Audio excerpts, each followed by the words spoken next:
ఎవరికి ఎవరు ఈ లోకములో ఎంతవరకు మనకి బంధము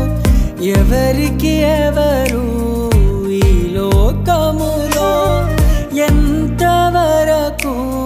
మనకి బంధము ఎవరికి ఎవరు సొంతము ఎవరికి ఎవరు శాశ్వతము ఎవరికి